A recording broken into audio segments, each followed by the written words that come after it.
Morning po, Sir. Morning po.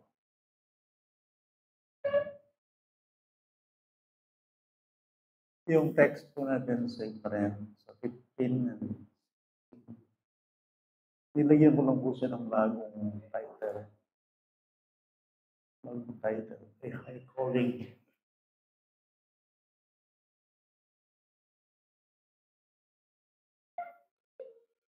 Manalangin po tayo.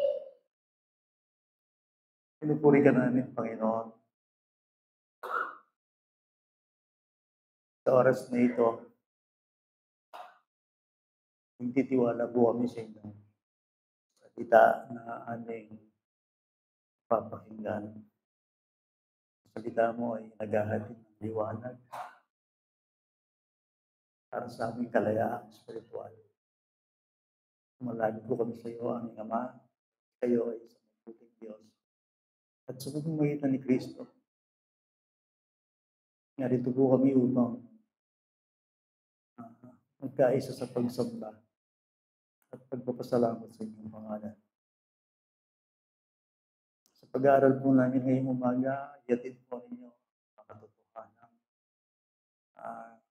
Handa po niyo sa amin. Tulungan mo po kami na aming maunawaan ang inyong mga salita. Tulungan mo rin ako na magpapahayag. Hindi man po ako dapat, pero iyahin niyo po na makapag-share ako ng inyong salita. Titiwala po kami mula sa pasimulan sa matapos ang pag-aaral na ito. Kayo po yan makita, kayo po yan masamba. Sa pangalan ni Jesus, aming Ama, ito po ang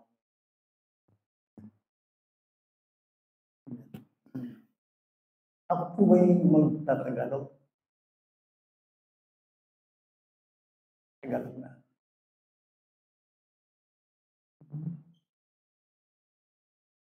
Naririnig niya ako. Okay.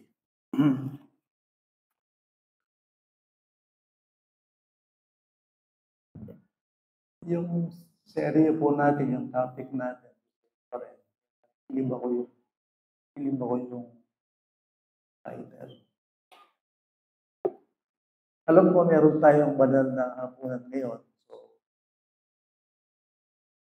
titignan ko yung time ko para tapos ko ito. Nasa oras. Hindi ko sabihin, hindi ko man matapos, puputulin ko ito ng tama ba ako? 11:05? Okay. Now, ang topic natin ay calling. Tandaan po niyo, biblically speaking, pag sinabing Kristiyano, yan ay tinawag. Pagiging Kristiyano po, hindi po siya aksidente. Talagang may tinig na galing sa langit na tumawag sa atin sa pamamagitan ng kanyang salita. Ano narinig niyo yun? Okay? Dahil bagong buhay natin sa Panginoon, nakikita natin yun. Kung paano lalaliman ng Diyos ang ating kaugnay. Napakasarap po sa buhay habang tumatanda, lalo naiintindihan ng Diyos. Nakikita mo yung sarili, nakikita mo daigdig. At ito naman talaga ang gustong mangyari ng Diyos. Pagkaroon tayo ng pagbabagong pagkaunawa ng buhay sa Kanya. Okay? Alam po nyo, pagdating mo sa Diyos, huwag kayong tama rin na nakilala natin siyang sa isang malalim na kalagay. Nung ako po hindi mananampalataya, meron din kaming religion noong panahon na yon. Pero ang Diyos sa akin, parang lip service lang. Alam niyo yun? Yung, wala akong pakialam nung kilala kay Diyos, masyado, alike. Pero iba ngayon, kasi kailangan talaga nating makilala ang Panginoon, yung kanyang sigaw. Alam niyo naman yung ating pinag-aaralan, 2 talata. Sabi ng Panginoon, be holy, for I am holy. Taas po yun, matayon po yun. Kasi ninyo ang Bible, hindi sinabi ng Diyos lang yung be moral, be upright, be truthful, etc. Hindi lang siya ganun eh. Hindi, pag sinabing be holy, well, higher attainment po ito, mataas po yun.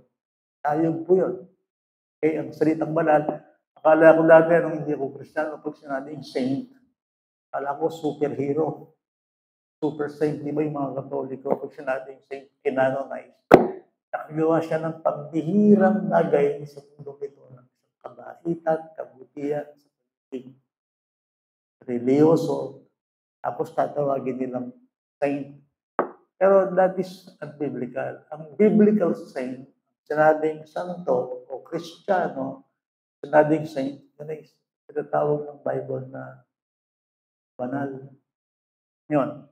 Pag sinabi nating banal, ang kahulugan nito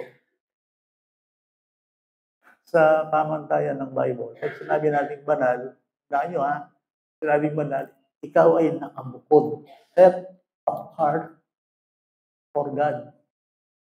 Okay? Pag sinabing banal, tandaan po nyo, pag sinabi nating banal, ikaw ay hiniwalay. Exclusively para sa Diyos. Dati, pag-aari ka ng sanlibutan, dati ikaw nasusunod sa iyong sarili na, kaya nga dati, yung pride of life, nasa atin eh. Pero ngayon, iba.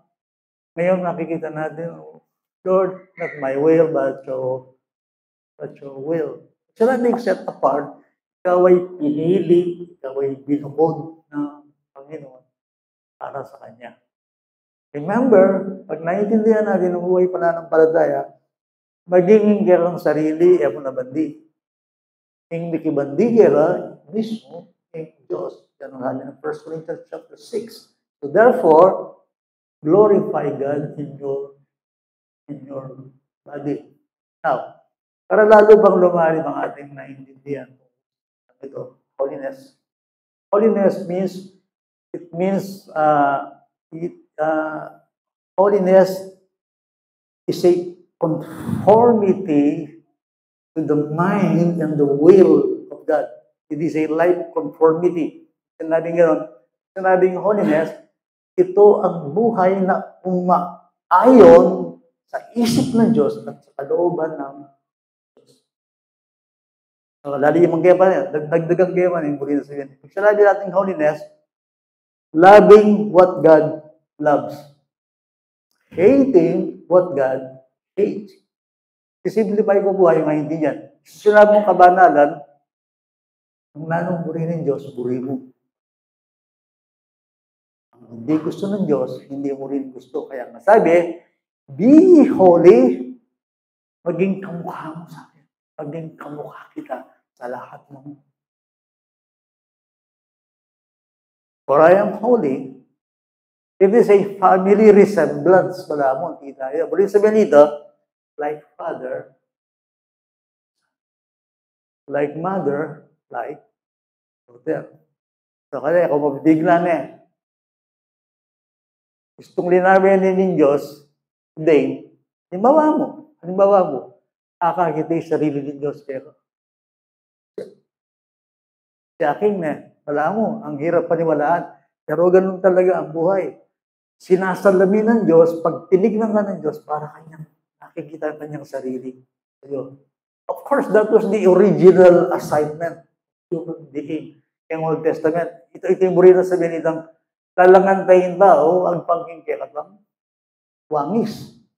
Baka na nung akawangis ng Diyos, yung tao. Well, yung karakter. Muli na sabihin ito, isalamin mo ko, kanya tulong lino ako. Kaya nga, pag sinabing banal, ang Diyos lang ang banal, pero magpakabanal ka, magiging tulad tayo. Ang sarap kasama ng isang tao na kapareho mo. Kaya nga din pumapasok sa itong fellowship eh. Lalo, manyaman kaya ba yung Diyos? Kapareho niya. Nasa liwanag siya, nasa liwanag ka. Banal siya, banal ka. At siya ang gagawa nito. Yan ang ibig sabihin ng kabanalan. Okay, so, akagad kayo mo yung sister, akagad kayo brother, akagad kayo Kristo kayo. Hallelujah! Hindi ba dati, nung tayo makasanlibutan, kapag tinignan ako, makayato yung tao ngayon. Para kanila. Makasanlibutan niya yung tao ngayon. Kasi anak na ako ng sanlibutan dati. Lahat ng kamunduan, alam ko, at ganoon din kayo. Pero hindi ba ngayon? Ngayon, ay kung ano yung ama, ay magiging ganun ka. Although, hindi ito automatic. Pero ganyan ang pakay ng Panginoon. Ikaw ay tatawagin niya sa isang matayong na pagkatawag. Kaya nga high calling yung nilagay ko pa magandyan na ang Kristiyano ay hindi sa lower life. Ito kasi mundo, lower life ito. Yung heavenly life, spiritual life, higher life yan. Kung ang alam lang nating buhay dito sa lupa, kawawang-kawawa tayo.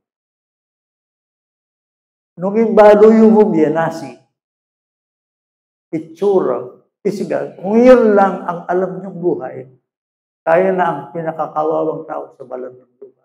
That is why sabi ni Jesus Christ that man shall not live by bread alone, by every word proceedeth out of his mouth. In Diyos, kalupa kaya. Yan ang ibabalik ng Panginoon simula nung tayo makakilala kay Kristo. Yung wanis na nawala dati dahil sa kasalanan, ibabalik ng Panginoon. Yan ang ibig sabihin ng kabanal. So, magpakabanal kayo dahil ako'y banal. Yan ang tiling ng aking amang nasa langit na sinasabi sa akin. Yan ang sinasabi rin sa inyo kung Kristiyano kayo, ito yung church. This is the unchanging church. Hindi ito nababago. Anong church? Anong atas sa'yo ng Diyos? Be holy. For I am holy. God save us to make us holy. Kayo mga kanapot sa gigigayini. Nakaliligtas ng Diyos para maging masaya, para maging banal. Yung saya, incidental yung yan. Ikuha mo, God, yung Diyos, liligtas na ka para maging banal. Para maging masaya. Yung saya, mama ko. Pero yung kabanalan, kahit anong gusto mo sa buhay, nais ng Panginoon, ina-expect ng Panginoon, ikaw ay mabuhay. Diyan ka sasaya. 12:14 ng Hebrews, ano yun? Pagsikapan ninyo ang kabanalan, sapagkat walang kabanalan, walang makakita. That's it. Ngayon, itong high calling na ito, paano ko ito makikita sa buhay ko?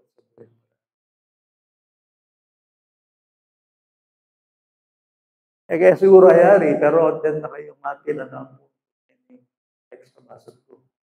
Ining chapter ini kay Romans, talagang ang Christian. Okay? Nandiyan po Romans chapter 12, kaya nga akong title. Romans 12, 1 to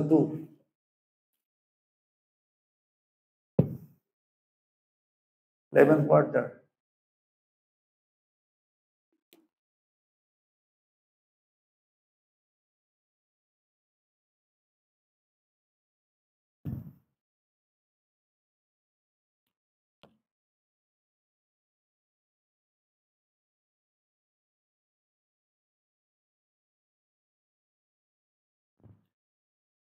Well, Lai Marlon.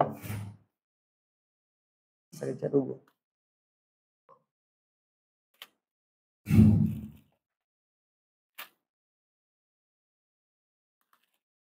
Alam mo ibig sabihin?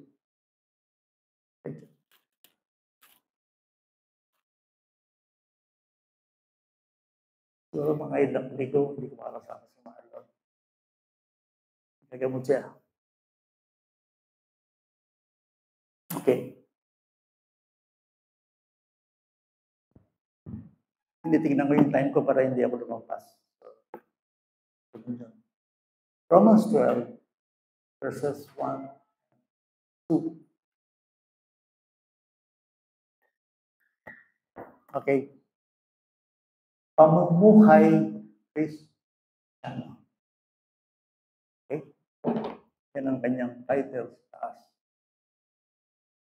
Kaya nga, mga kapatid, isinasamo ko sa inyo, alang-alang sa mga kahabagan ng Diyos, na inyong ialay ang inyong mga katawan na isang handog na buhay, banal, nakasiyasiya sa Diyos, hallelujah, nakasiyasiya sa Diyos, na siya ninyong makatungirang paglilingkod.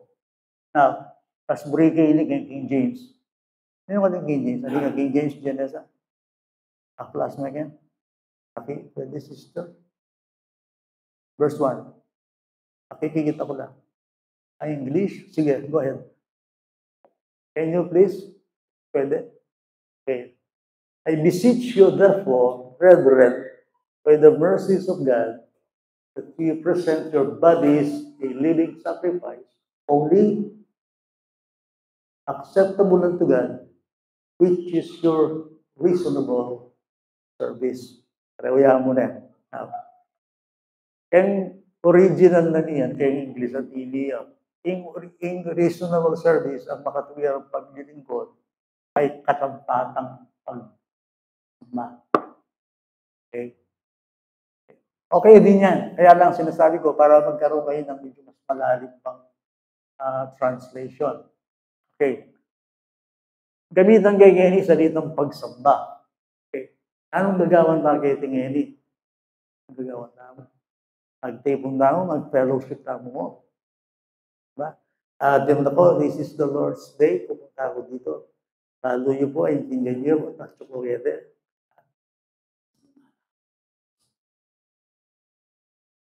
Of course, hindi natin siya nakikita. Pero sa totoo lang, kung buhay sa inyong puso, narito tayo, hindi lang kayo nakaupo. Okay? Hindi lang kayo nakikinig, hindi lang kayo nag-wish, hindi lang kayo pumunta dito. Gusto kong sabihin sa inyo, mag-servisyo tayo ang Diyos.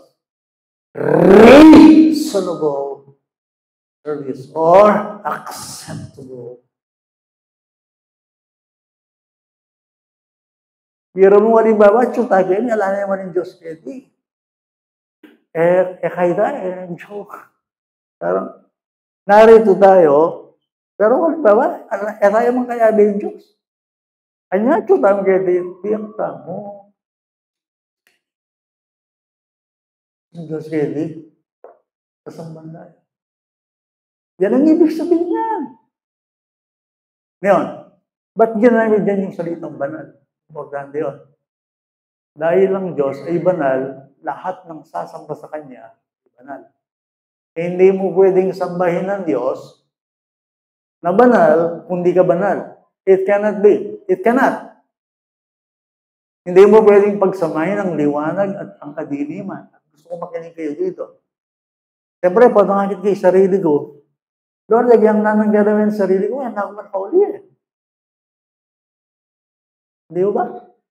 Kaya lang siguro, nararamdaman yun. Minsan, parang holy, pero kadalasan hindi ako holy. Alam niyo ba ibig sabihin ng holy? Ngayon, kung hindi tayo holy,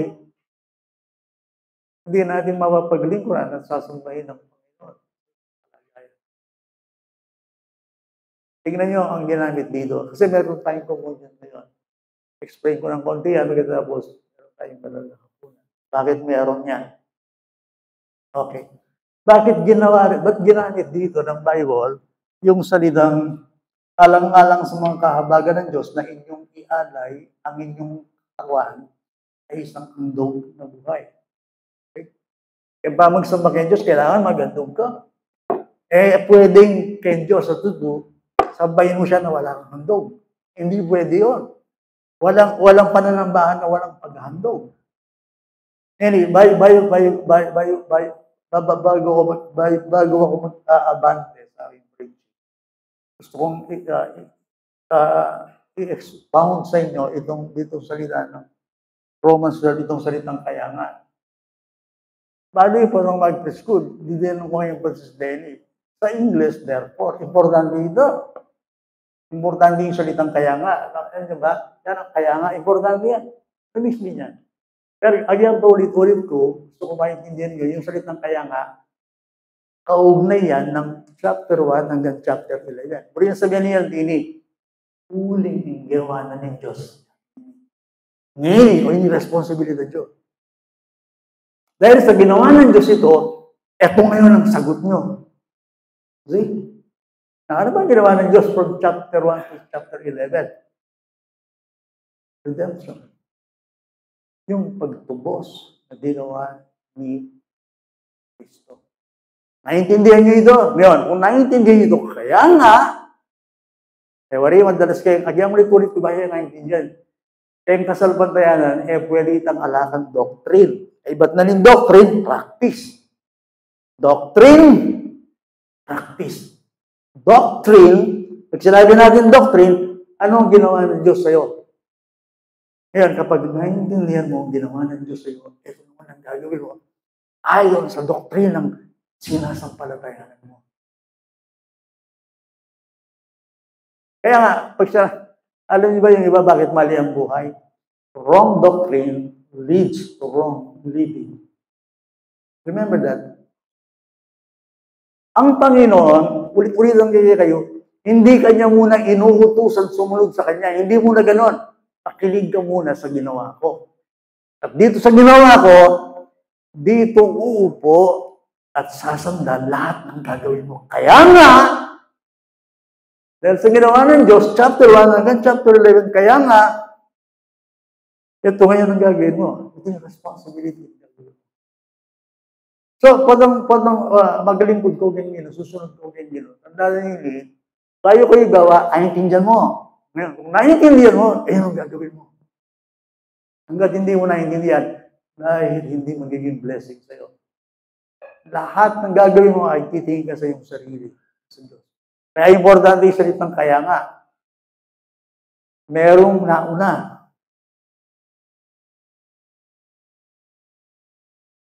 At saka na ka rin. Kung yan ang gawang mo, kanya pumasok ang inyong high calling. Ano yung sabihin nito?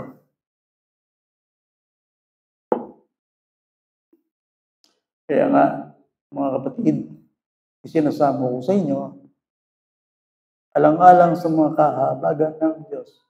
Importante ba yun?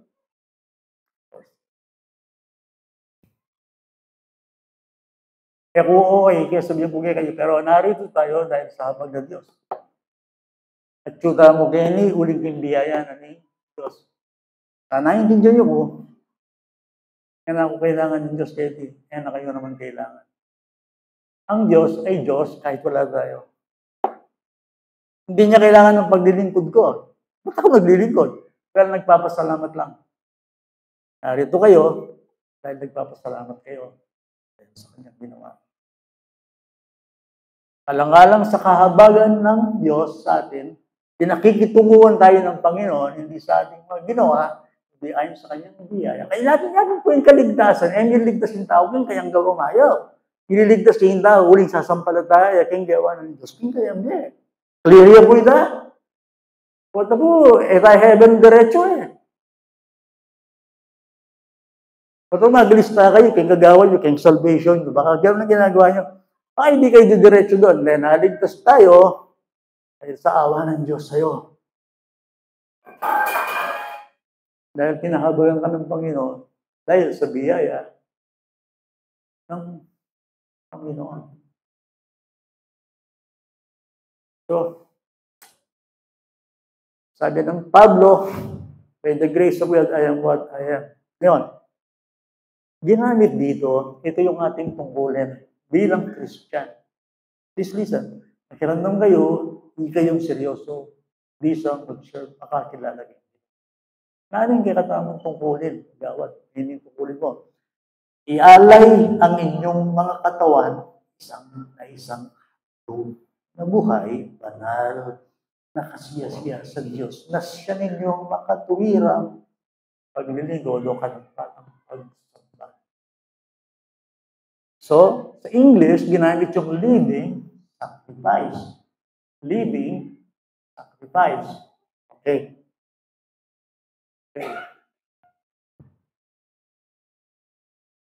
Kunti lang ito Alam ko kulang yung time Kulang yung time. Okay. Now, ginamit yung salitang sacrifice. Balo nyo ba ang ginungalang sacrifice?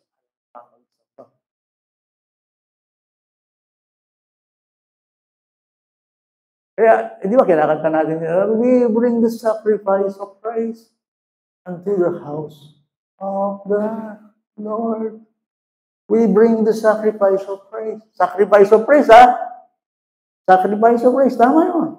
Unto the house of the Lord. As we offer up to you the sacrifices of thanksgiving. Now, pinigawin tama ko yan. Sa Old Testament, nakita ninyo, punong-puno ang bansang Israel ng mga meron silang animal sacrifices, grain sacrifices. Utos mismo ito ng Diyos lahat ng lumalapit sa Kanya at mananamba sa Kanya. Ito yung chief talk. Gusto kong maintindihan ninyo ito. Now, anong ibig sabihin nun? Okay. Narinig niyo na ba yung salitang altar? Narinig niyo na yun? Altar. Nabasa niyo na yun sa Old Testament. Ano si Lisa? Narinig mo yung salitang altar? Ano sa Tagalog yun?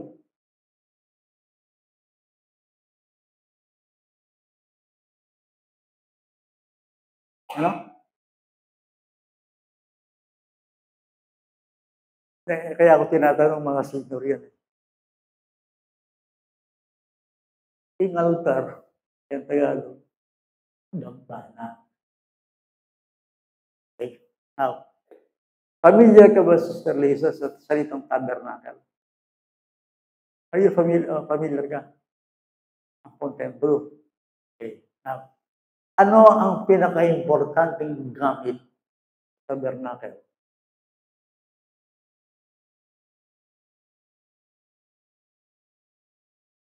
Altar. Ano simbolo na ng altar? Ba't ko tinatanong ko at para bagat nyo challenge ko kayo? Tandaan po nyo, hindi pwedeng sambahin ng Diyos ng walang altar kahit may tabernakulo, kahit may templo. Okay? Pag walang altar, wala doon ang Diyos. Be sure, atin ng altar kayo.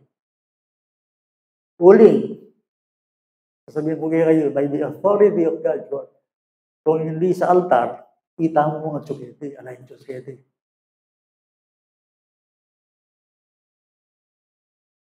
Oh, paisipan ko kanya, yes. Ano yung sabihin nun? Yung altar, yung dambana, ang altar, ang dambana, yun ilalagay, it is a place of slaying and killing and sacrifice. Kailangan ng Diyos, merong patayin sa harap niya bago ka makapagserbisyo at makapagdug sa Kanya. Kailangan merong buhay na papaslangin. Halimbawa, hining altar.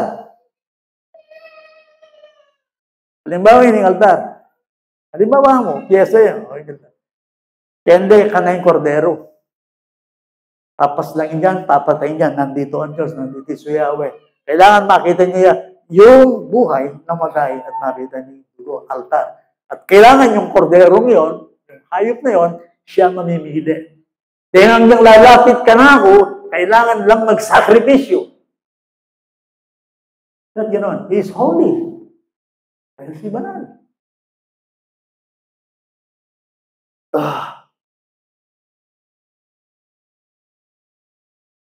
Okay. Ano sinisimbolo nun? Animal sacrifices, grain sacrifices. Kailangan makita ng Panginoon nun. Ang altar na yon, siya'y magbubukod, siyang mamimili sa lugar na yon, at lahat ng sakripisyon doon ilalagay.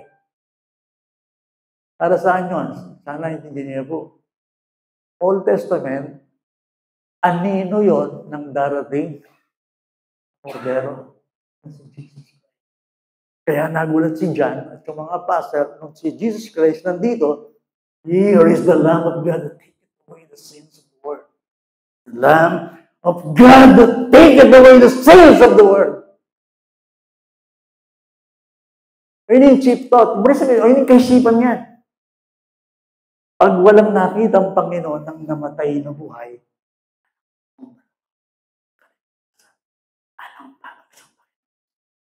Be holy, for I am holy. Ninong altar? The cross is the altar. Now, the New Testament, the altar is the cross. Sabi ko kaya kayo, baka sugrada mo ang Diyos kayo ng altar. Nunglo ka rin ni Kristo at saka rin ng Diyos. God was in Christ reconciling the world. 2 Corinthians chapter 5. Nakatiyak ko, in Diyos at Diyos, nunglo ka rin ni Kristo itatas. Other kaya individual na din in English. At yung ko ba kayo ni sasama kay Diyos? Yes. Nandito ba ang Diyos? Of course. Why? His Son, Jesus Christ. Si Kristo yung altar-tangin. Ikaw ay apoy na. Naalala ko ang isang talata sa Bible, 29:37 Exodus. Pwede ba, tingnan natin yun. Old Testament yan.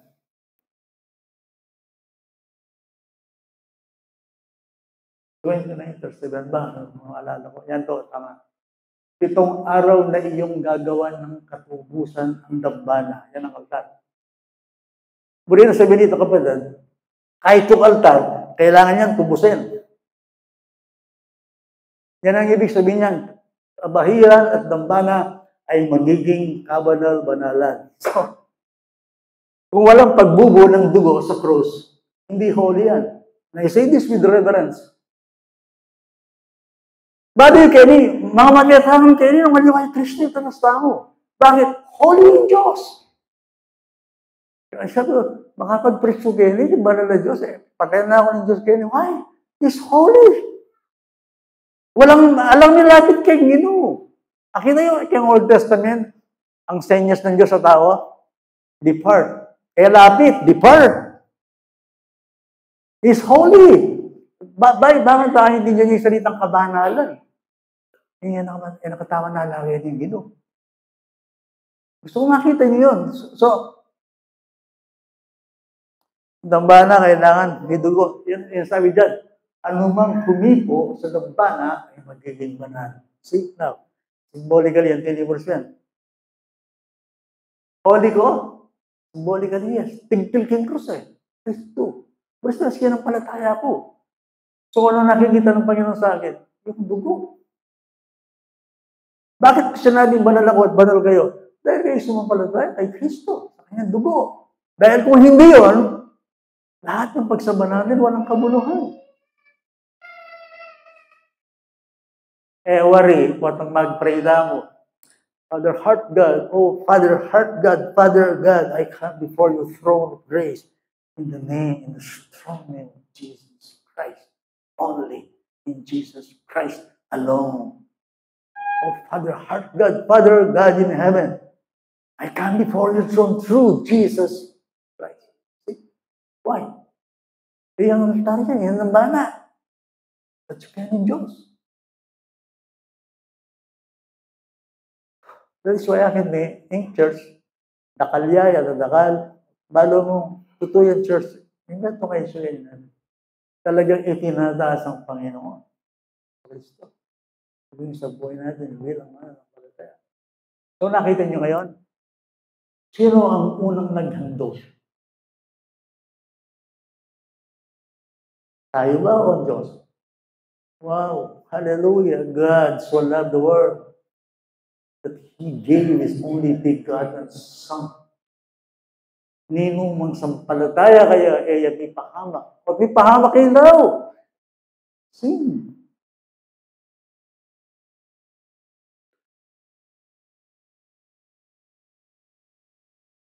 Yan ang ibig sabihin itong ating pinag-aaralan. So, ibig mo sabihin, Pastor, ingandog kayong kasalanan, yari na. Yes, it's finished. Complete. It's finished. Yari na. Ang atonement, ang redemption, ang handog sa kasalanan, sa harapan ng Diyos, ay tapos na. Finish. Ala, at itanggawan, sabi mo, nangyari magpenitensya ko kasi ka mapangat. insultuhan niya mo yung Diyos din. Dahil hindi mo na pwedeng dagdagan ang ginawa ng Panginoon. Dadaghakan yan. Tapos magpasan ng krus, magpapako lang kay krus. Yun ay kalapastanganan. Bakit?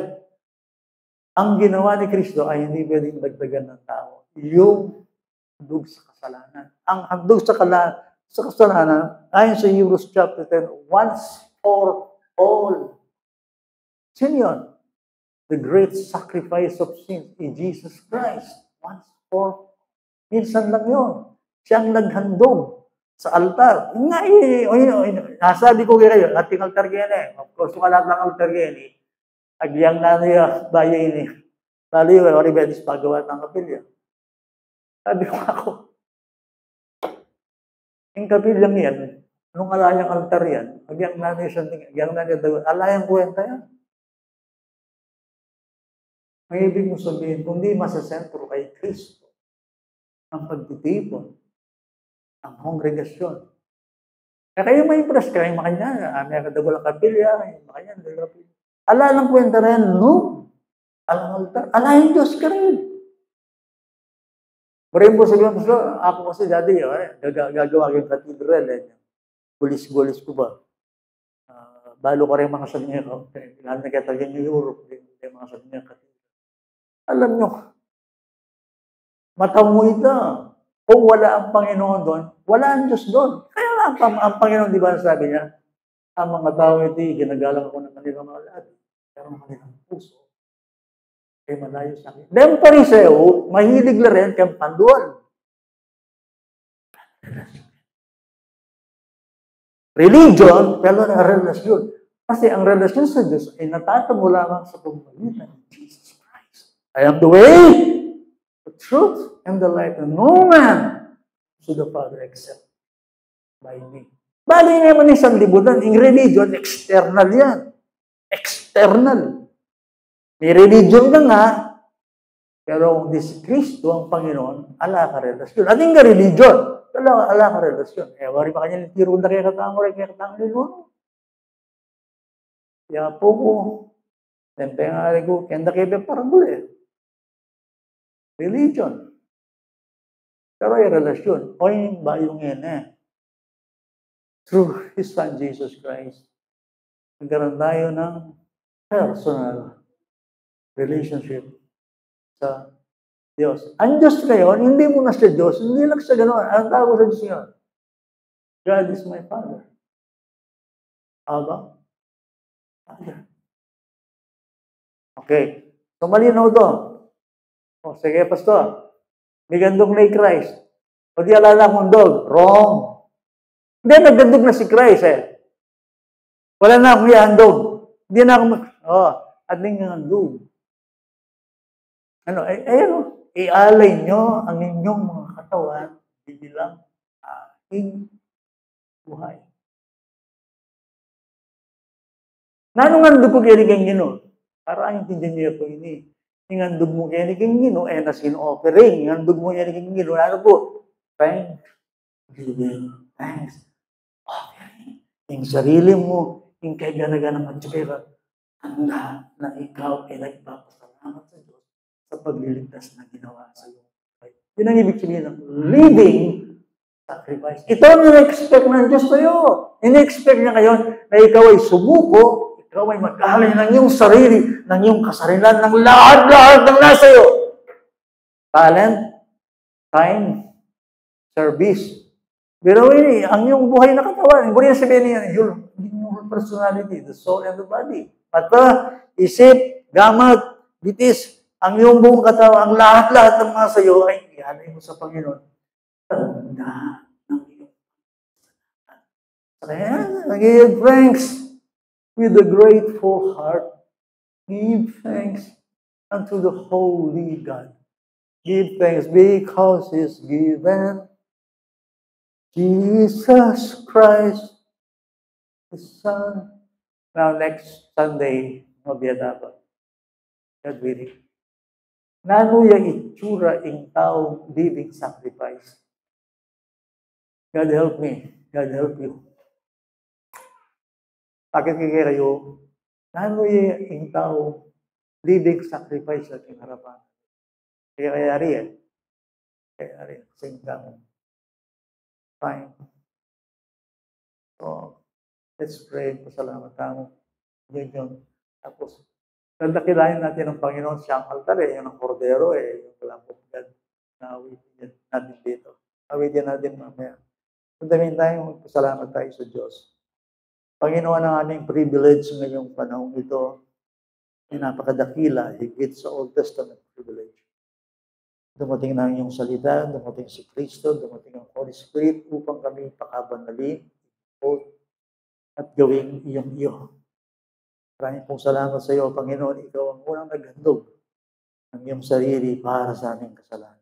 Tunay na ikaw ay pinaslang, ikaw ay namatay, kaya kami ngayon ay ginawa mong sariling bayan. Makatitiyak kami at tinatanggap ng Diyos na banal ang aming pagsamba, ang aming pagpapasalamat, ang aming pananampalataya kay Kristo. Dahil sa ginawa niya sa krus ng Kalbaryo. Panginoon natin Diyos, hindi po kami natapos sa aming pag-aaral. Parang nasa introduction lang po kami. Subaybayan mo po kami at tulungan mo kami.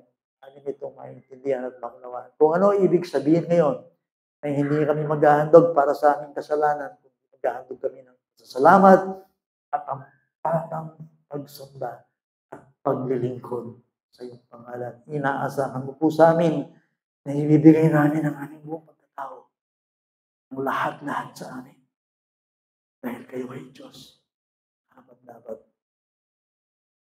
Ngayong oras na ito, tulungan mo po kami sa pag-aalaala namin kay Kristo nag-aalay ng kanyang sarili. Ngayon, nakikita po namin na si Kristo ang krus ang aming altar. O Diyos, doon siya pinaslang, doon niya inalay ang kanyang sarili para sa aming kasalanan. At naalala po namin ngayon, bago po kami sumubo, bago kami uminom doon sa kopa, binisan mo po ang aming puso, Panginoon, kung meron po kami mga pagkukulang at pagkakasala na nagawa sa buong sanglinggo. Sa oras na ito, muli, hayaan mo ang dugo ni Kristo siyang maglinis sa iyong kasalanan sa kahinaan. At narito kami, nagagalak kami, anuman ang sitwasyon namin sa buhay, nagpapasalamat kami dahil kay Kristo may kaligtasan, may pag-asa, may buhay, may katiyakan. Father, this we pray. In Jesus' name.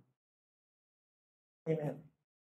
Pagkatapos natin magkomunyon, doon natin awitin yung ating awit. Pag tumingin tayo, muna po tayo dito. Magpapartake.